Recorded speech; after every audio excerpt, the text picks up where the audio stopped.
Hello, SpongeX here with another new episode of Video Games Worth Taking Your Time.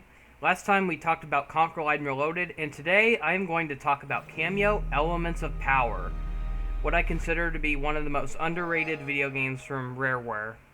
To me, personally, along with Viva Pinata and its sequel, this was honestly like the last and one of the only few good Xbox exclusives of Rare in my opinion.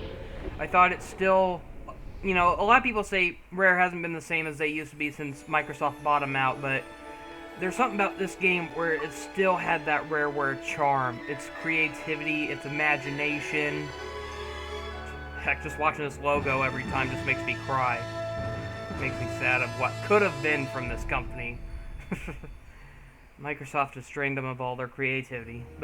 So for those who don't know, Kameo Elements of Power is a very unique concept for a video game. Some could argue it was the original Ben 10, in fact.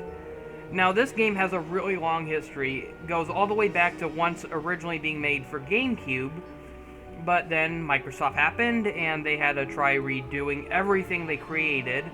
So they tried porting everything from the GameCube over to Xbox to the point of trying to remake the game from scratch entirely, scrapping a whole bunch of concepts the original game used to have. And then at last minute, Microsoft unveiled the Xbox 360, and Rare had to make it for Xbox 360 with a few polished graphics. Now, the graphics might be a little dated nowadays in certain areas, but even then, I still think this is a gorgeous video game. This scenery right here just really stands out. All the grass, the particle effects, the plant life, the sky. It's really beautiful. However, sometimes the graphics in this game can get very distracting. The lighting is a little too strong in certain areas. It gives everything too shiny or plastic of a look. It's really distracting in certain areas, especially like some of the snowy areas. The way the light reflects off the snow, it creates a real screen glare problem. But other than that, though, considering how this is a game from 2005, it was a launch title for Xbox 360. I mean, I still think to this day this is one of the better looking Xbox 360 games. It had a very good blend of cartoony and fantasy realism. So, Kameo is a game where you control, Microsoft wanted to call her an elf, but Rare originally intended for her to be a fairy, but apparently Microsoft thought a fairy would scare off the teen-rated crowd they were going for. So, they said she was an elf, but we all know she's a fairy. She has freaking wings, she can fly, she has magical power. She's not an elf. But anyways, you control Kameo, a fairy who has the ability to transform into 10 different creatures. Like I said, she was basically the original Ben 10. So, although this game was very dumbed down compared to what it could have been, I still think it is a masterpiece of a video game. And what I mean is, originally in the GameCube version, there were supposed to be over 50 transformations, and in the final version, there's only 10. And the original creatures you could evolve into in the original game were more diverse. There was wall-climbing monsters, flying monsters, and heck, it even kind of had a bit of a Pokemon mechanic where you had to capture the creatures before you had the ability to become them. And so there was a bit of an RPG element to it as well, but that was scrapped when the game was finalized for Xbox 360, along with a lot of story elements. But regardless, for what we got, I still think it's a very impressive game. You can get it for a very cheap price nowadays, or I think the better value is get it on Rare Replay. It's also available on Xbox Game Pass, so for those who are subscribed to that, you pretty much have access to this game. Just get Rare Replay, and Kameo will be included on that. Along with a whole bunch of other great games from Rareware, like Banjo-Kazooie, Banjo-Kazooie Nuts and Bolts, Conker's Bad Fur Day, Viva Pinata, and many others. So, this was honestly one of the first games this was the very first game I ever played that included DLC, downloadable content, and so back when DLC wasn't the oversaturated mess it is nowadays, and I thought this was really cool. I loved all the alternate costumes you could get for the characters. They have like a holiday winter pack, a Halloween fright pack, They even have skins of characters that were from a fan art contest. Or previously, Rare wanted people to make concept designs, and if they liked the pics, they would have turned it into the DLC. And so there's some really cool DLC in here. Like the previous character I showed, Pummelweed, one of them was resembled Mumbo Jumbo from Banjo-Kazooie, and that was actually the winner of one of the creative skin contests. So here we have the character Grubble, and here's all his alternate skins. Deep Blue. Deep Blue honestly has some of the worst alternate skins in my opinion. There is one really cool one though, you'll see it soon, but a lot of these are just way too ridiculous.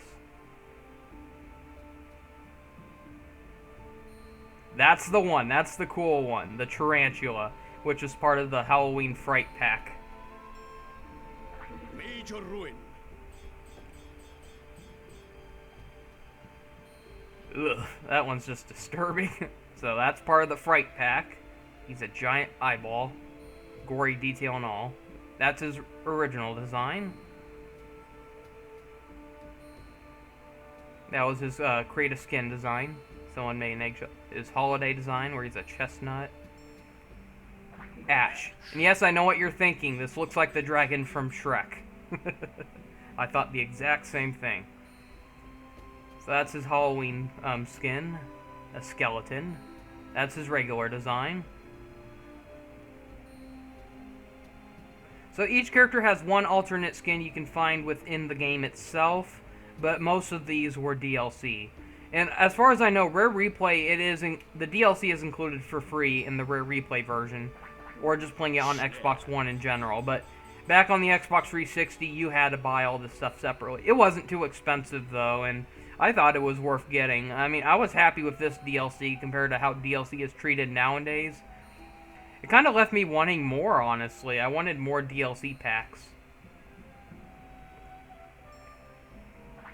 Chilla.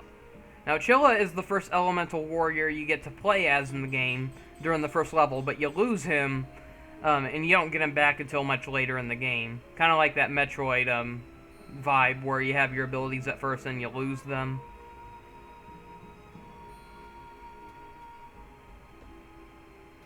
Hard to say who my favorite elemental warrior in this game is.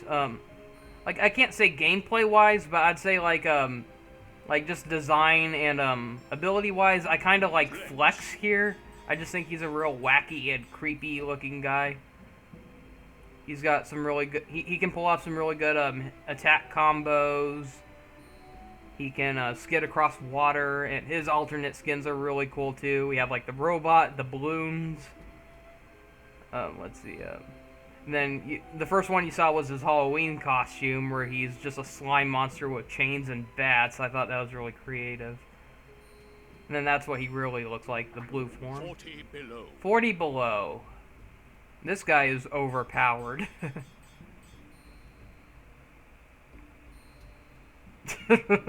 Creepy.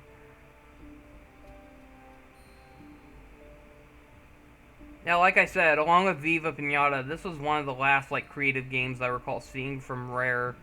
I just wish, they would go back to making these really creative kind of games. Especially platformers, I miss those. Then this is Thermite. Oddly enough, he's the last one you get, and he is definitely the most powerful. It's a shame that you only get to use him during the final level. The only way to go back... Like, unfortunately, when you replay levels in this game, you're only allowed to play as the Elemental Warriors who were available at that time. But there is a way to play as them in the previous levels, but you have to go to the... what's called the Hero Mode, which was a DLC. Pretty much an Expert Mode where everything is cranked up. Much more difficult, but... So, one thing that's really cool about this game is a lot of the unlockables you can get in... Like, I'll show it in my part 2 video, the area where you can do this, but there are, like, certain challenges you can accomplish, like beating levels under a certain high score, and if you're lucky enough, you can get a bunch of really cool cheats. So that was the Big Head Kameo cheat. I think I'm going to shut that off, though. We don't need to see that. That was kind of creepy, but... So one of them you can get is called Warrior Vision, where it allows you to see through the eyes of the Elemental Warriors when you look in first person.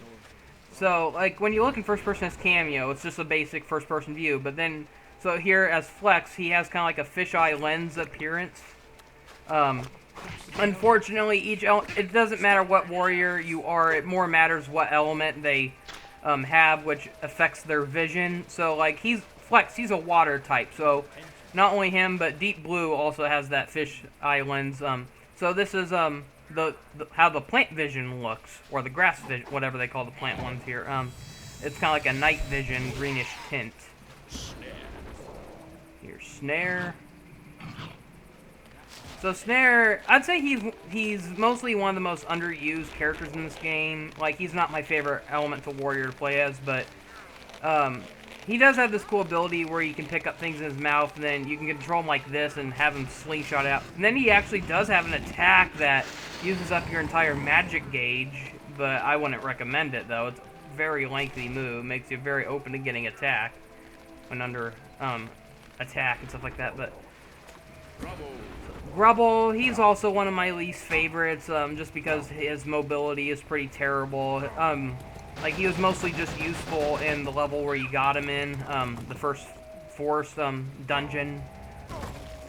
But after that, there's really not much use to wanting to use him. However, I will admit, he does come in handy, like, when trying to break high scores in this game. There's, like, this thing where if you get, like, a big enough combo when fighting enemies, you can, like, have, like, these, albino-looking trolls, like, appear, and they are really hard to defeat, especially when there's too many at once, and that's where Grubble actually comes in handy. If you keep shooting rocks at them one by one, that's a good way to defeat them and keep the gauge up.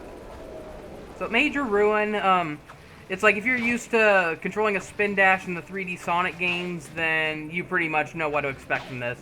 Just charging and spinning, and he's actually a pretty fun character to play as, but he has some of the most frustrating challenges in the game when it comes to beating certain levels. There's a lot of levels that require you to blast off of ramps while rolling as him. And so Ash, he's a pretty overpowered, a pretty decent elemental warrior.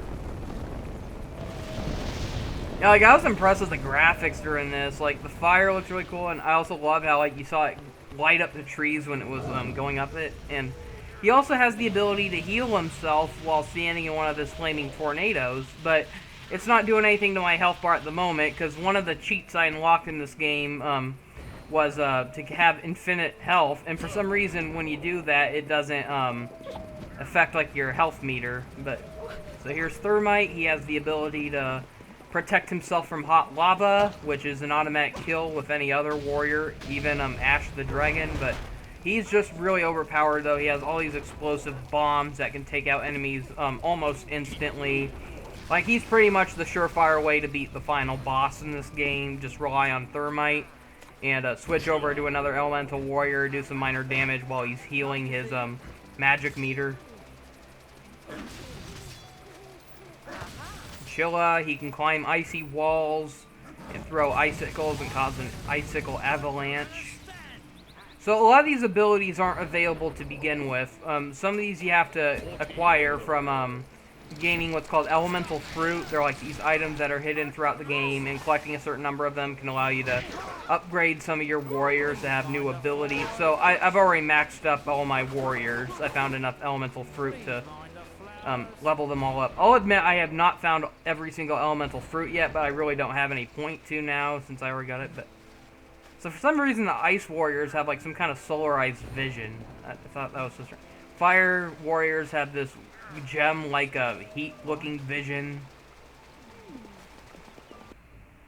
Let's see, what other cheats can you unlock in this game? Oh yeah, so Kameo's alternate costumes, I forgot. So this is her classic outfit. This is unlockable in the game through like the high score requirements. And so, fun fact, that's what she was originally supposed to look like in the original GameCube version. This is her gothic outfit. It's basically just her regular outfit, but purple. Here's her custom skin from the Design a Skin contest, and it's some kind of creepy looking puppet, like Pinocchio, I guess. My word, this is disturbing, but her Winter Warrior outfit, it's basically just a Santa suit. Let's see, that is her Hero Champion wear that came with the Expert mode. Her Fright Pack kind of makes her look like a witch with bat wings. That's a nice touch. Now here we have Vela from Jet Force Gemini. Yeah, a lot of these are inspired by rare characters, and they're really cool. Like, here's Orchid from Killer Instinct. Some kind of barbarian, I guess. Commander Kameo. A cowgirl. Egyptian. If only it was possible to swap the outfits this quickly. I actually had to go through a lot of menu navigating to do this, but I skimmed through the footage and make it more convenient. Ninja. And I love this one the most. Joanna Dark from Perfect Dark Zero. I just think that design looks awesome on her. This is possibly a tribute to the original version of Banjo-Kazooie, back when it was called Project Dream. And here we have Cyborg. And then this is what Kameo is supposed to look like. So when I first started this video, I was already in one of her alternate costumes. That was called Coyote Skin Kameo. It's just her regular outfit, but with a white color scheme. So you can also get these really cool screen effects. This was honestly one of the first video games I've ever played that did this. I don't recall ever seeing any game do this until I played Kameo, but it's really cool to just mess around and see what the game would look like in a different style. So, like, that first one was based off of the original graphic style that Rare used, like, in their old games like Jetpack, and the second was, like, 8-bit NES, and here, this is kind of like the same resolution that Super Nintendo used, so it almost looks kind of like Donkey Kong Country with its pre-rendered 3D graphics. So it's like, if you ever wondered what Kameo would have looked like if it was somehow able to run on your Game Boy Advance, this is pretty much what it would have looked like. Kind of cool, but I know, like, this can be a pretty common unlockable feature in video games nowadays, but at the time, this was very unique. I don't recall any game ever doing this at the time. 32-bit, it looks pretty ugly. It looks like a really old Windows game, except with a better frame rate. Now, one of my favorite alternate screen distortions is the 64-bit. It kind of makes it look like a cross between N64 and GameCube. So, some of the areas look a little, like, this is not the best area to use this in because the grass just does not seem that right. There are honestly some levels where if you turn this on, the gameplay looks much better. And I just like how more vibrant it looks with this. It could use a little more shading, though, and unfortunately the HUD doesn't change with the art style, so that can kind of ruin some of the other effects. But otherwise, it's kind of really cool to see how this game would look like more colorful. It kind of makes me sad how originally this game was supposed to have a sequel, but they're going to try to make it look more dark and gritty. And so it's just, I can't imagine it. I'd want a sequel to look more colorful. And, you know, because the graphics in this, although they do look beautiful, there are certain times, especially with the character designs, that look terrible. Like, the facial expressions in this game are really bad. Like, I think Kameo, like, she kind of has, like, a dead-eye stare in a lot of scenes, so if they shrunk her pupils down a bit and gave them higher resolution, she could probably look a lot better, but anyway, so here we have the inverse effect. That's pretty self-explanatory. It reverses all the colors, and this kind of gives us some cool effects with some of the characters. Along with some nightmare fuel. Nothing to report.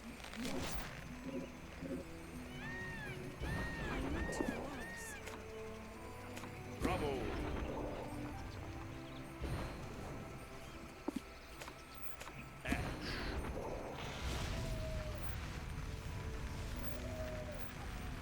Yeah, it's a shame this game never got a sequel. It was originally... Heck, it was also supposed to get a film adaptation, an animated film, but this game underperformed when it first came out, and I blame that on Microsoft. They did not do a damn thing to advertise this game. They just let Rare suffer. And it's a real shame, though, because this game had potential. It would have been better off if it came out for GameCube, honestly, because the GameCube version had so much potential. The early demo footage just really blows the final version out of the way. And heck, you can actually unlock some of the deleted concept in this.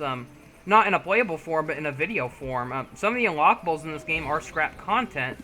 They'll show you storyboards, test animations of characters and bosses who didn't make it into the final game. Like, originally, Kameo was supposed to have a little dragon sidekick named Meepo. He was like a little tiny purple dragon. So here's another one of the effects. It changes everything to look like an old black and white movie, which is perfect for situations like this. You can kind of make it look like some kind of horror movie. Yikes. That's even creepier with black and white on.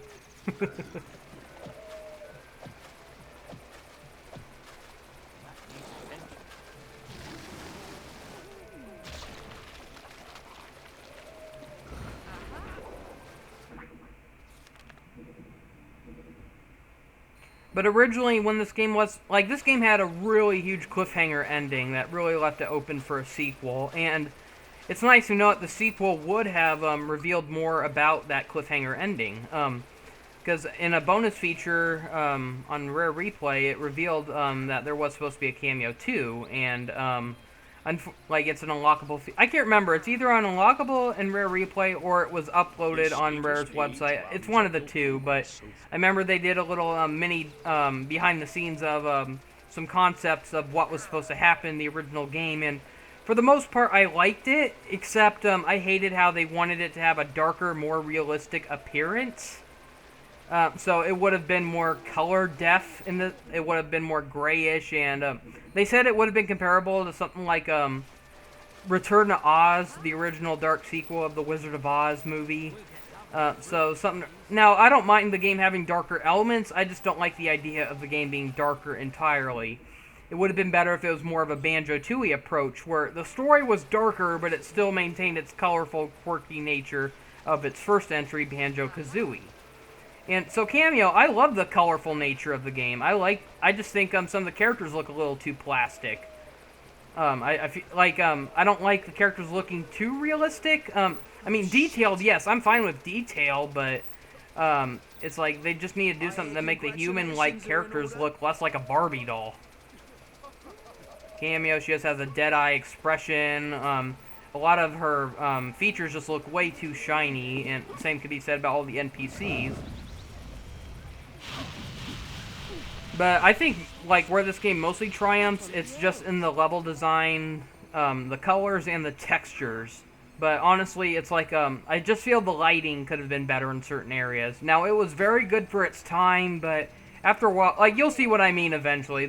I'll come into a room eventually where the lighting is really bright, and you'll see what I mean. But right now, I'm just staring at one of the NPC squirrels. Very low poly, but still highly detailed with its fur rendering. That's what I loved about Rare. Rare went beyond what most companies would do at the time. Now, I don't recall seeing a lot of video games that use this kind of rendering until Rare came along. And it really shows. And I just noticed, like, ever since Microsoft just, like, stopped letting Rare make more games, that's where I noticed that you see less games like this. I miss these kind of games that have, like, so much color, so much texture, so much detail. Just don't see enough of them anymore. I mean, yeah, some of the, like, interactivity in this game is really good, too. Like, when you're running through the grass, how you'll actually see it push in the direction you're moving, as if someone's actually moving through that grass. You see all this foliage of flowers and... Not to mention how, although the designs for the NPCs aren't that great, I will admit, though, that their interactivity makes this world feel believable. Like I showed, like how there are certain animals that roam around and they get scared when you get close to them. Like, that was very uncommon in games around this time. Usually when you walked up to an animal, they were just programmed to, like, walk in a certain direction, or they were, you know, it's like they all had, like, some kind of scripted reaction, but here it feels natural.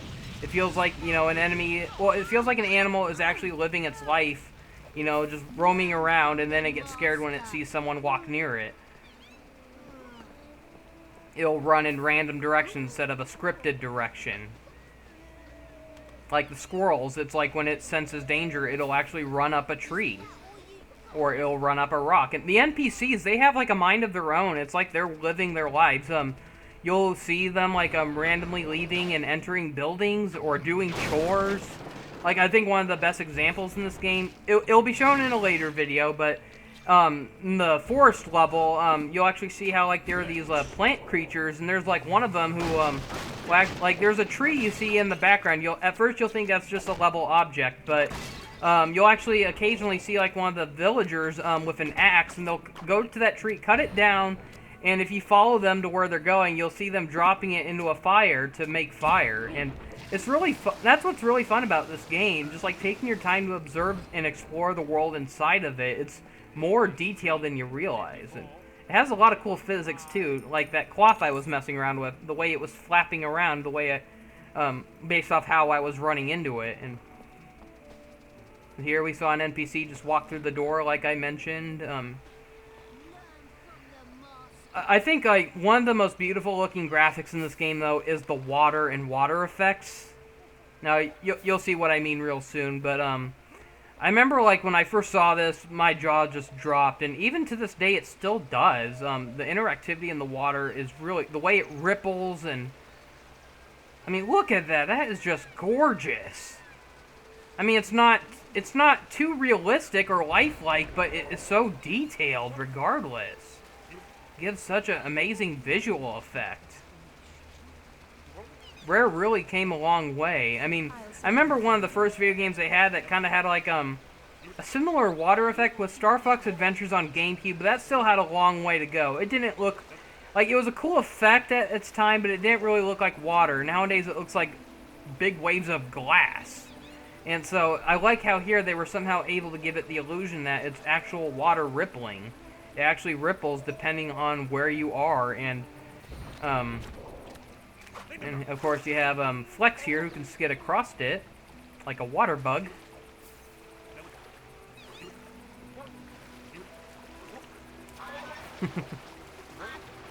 Scare the swan around.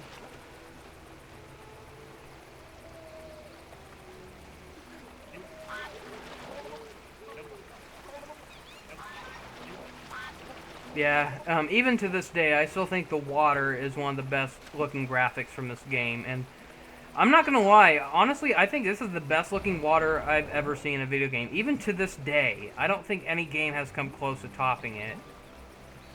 Maybe I just haven't played the wrong game, well, the right games, but yeah, I still stand by my word. I think the water in this game looks fantastic.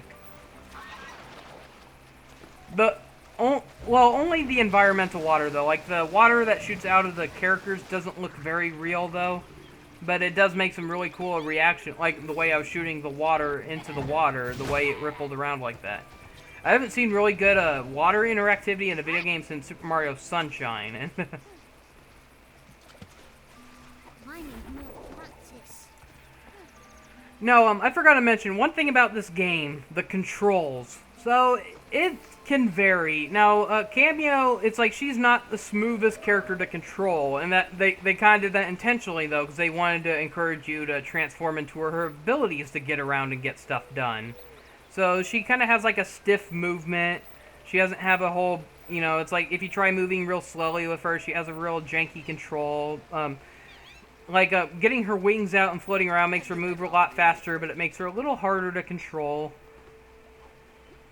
The same the same can be said about some of the elemental warriors. They can vary in movement. Some are fast, some are slow, some are hard attackers, some are weak attackers, but they're needed for certain parts in the game. And it's unfortunate though that you really can't jump when you're an elemental warrior. The only one who really can jump is Major Ruin. He has like a little hop attack.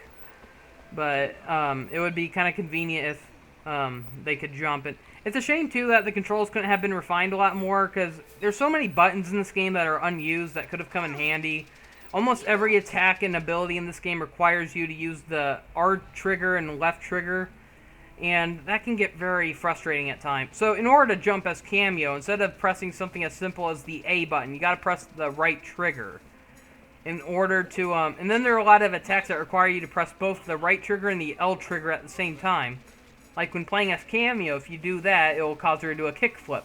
If you do it as Pummleweed, he will bury underground, and then pressing it again will cause him to burst out of the ground. And it just kind of makes you wonder, like, how much easier it would have been if the right button, the left button, or the X, Y, and B buttons were used as attacks instead. Instead, It kind of has like a similar control scheme like the Zelda games, where a lot of the commands are addressed to like the buttons that you would normally use for other functions in games. And so while it works for Zelda, I can't say it works really well for Kameo. This would have worked better if it kind of had more of a platformer control for the most part. So like this room, I think the lighting is a little too extreme during this part, which can kind of, like, it was a cool idea, but I feel like they used too much. The glare coming from the window is way too strong. There's just way too many particle effects floating around. I feel like they should have lessened them or made them a little dimmer, because it just kind of looks like the place is just shrouded in dust or dandruff. It doesn't, it's like they were trying to go for a real magical effect, but it just looks strange. This isn't the worst example, though. There's much worse areas, but... Or, like, look at the stairs, how bright they were while I was climbing up it. It's like, if you weren't... It's like if you were looking at this in a still screenshot form, you wouldn't be able to tell those were stairs. It would just look like a white smear. Hopeless, I knew you'd come through for me.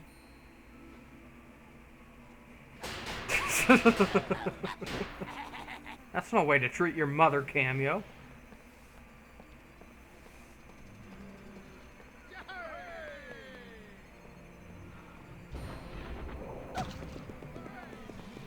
So, I've already beaten the game, so once you beat the game, there's not much to do without... But there is a chapter select mode that lets you replay the levels, kind of like what Conker's Bad Fur Day did, but it makes you re-go through them the way they were presented, so, you know, you're stuck with the warriors who were only available at that point in the game. It has a very linear story, like Conker. However, this one does have a little more replayability than Conker, though, because you can still go back to certain levels and find hidden objects in the overworld. And speaking of which, the overworld in this game is huge. That's one thing that Conker was lacking. It did not have a proper hub world. It just had a bunch of linear sections connected to each other. So, like, right here is kind of like a... Like, what we're at here, you think that would be the hub. It somewhat is, but actually this is just like the opening part of the game. Like, well, it's like the main area in the game, but it's not really the hub world. It's connected to the hub world. Okay, this is kind of like Spiral Mountain in Banjo-Kazooie. Spiral Mountain was the first level, but it was not the hub area.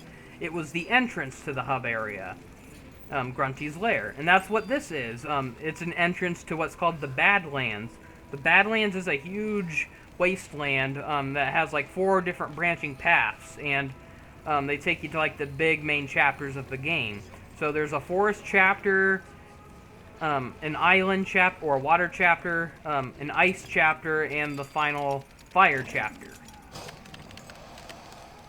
So each chapter has like a certain number of elemental warriors you can get, and they're needed to progress throughout the game, and there is some backtracking necessary in certain parts. Like, you do have to go back to the forest area at one point to get the final elemental warrior, Thermite. So this right here is the dungeon area. It's mostly, kind of like how some video games, they have it where they have like an enemy gallery where you can view like the enemies you've defeated, but it feels like this was a scrapped concept, because there are definitely more enemies in the game than there are here, but for some reason they only kept the elemental trolls. So the main enemies in this game are trolls. You won't see too many during my playthroughs because I've already defeated them, but I already did post like some actual playthroughs of this game in the past, though. I can put a link down in the description for those who've never seen this game before. Those who want to see what the game looks like in a progression form. You can, like right now, I'm just showing footage of what it feels like to revisit the games. Show you how much detail there is around in this game. So I'm not trying to speed through beating the game like I did in my playthroughs. I'm just exploring at my own time. But I feel like this was a scrap part of the game that was still left in some form. I feel like there's probably supposed to be more enemies locked up on display with descriptions, but they didn't get around to finishing it. But I like how if you look around, you see all these pests. There's bugs and rats everywhere, and even that soldier was like trying to kill some of them. You saw him stomping on the ground like he was getting fed up with them. And really nice attention to detail in this game. It really makes the world look more lively. How NPCs have certain reactions to their surroundings, and that was one thing Rare was really good at doing. Well, that's all I have to show for now. Thank you for watching. See you next time. Goodbye.